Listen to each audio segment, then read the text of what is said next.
There is something happening in America, a phenomenon that has never happened in our country, the disappearance of church from the American landscape. In just 200 short years, the church in America has gone from flourishing to vanishing.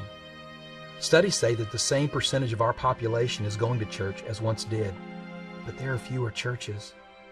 Urban, high-population megachurches are exploding with growth.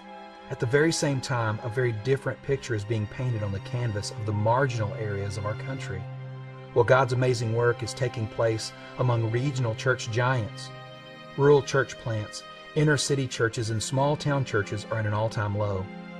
In fact, almost 3,000 churches are disappearing from rural America, while only about 500 are being planted each year. Many of the 500 new plants are based on an outdated church model. Because of a lack of relevance, support, and intentional direction, they are dying of frustration.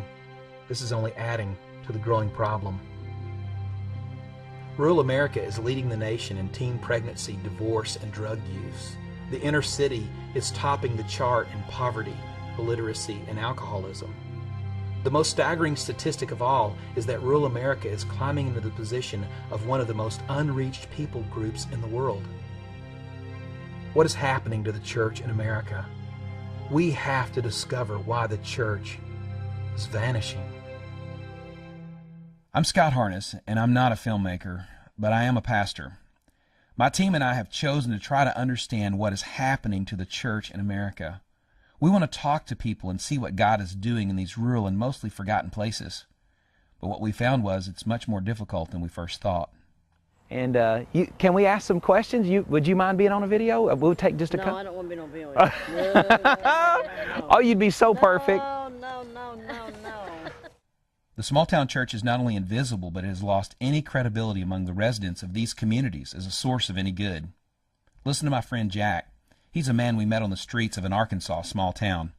I want to assure you his opinions are shared by many who live in these small You'll communities. be on this side and him looking at me? Yeah. Okay, super.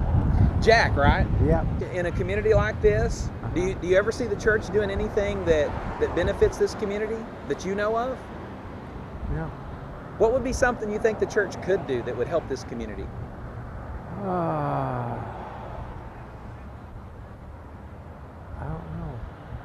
I don't know.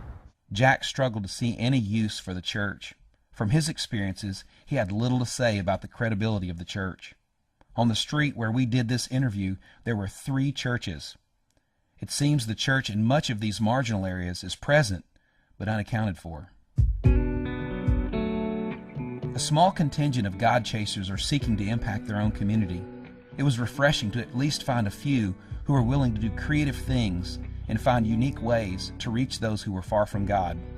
On raw guts and a God-directed spirit of creativity, they are finding ways to challenge their community to notice God.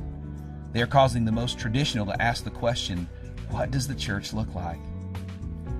One such ragtag group are causing conversations through their creative coffee shop that allows believers and non-believers to unpack their questions and digest possible answers. It serves up more than a blessed being.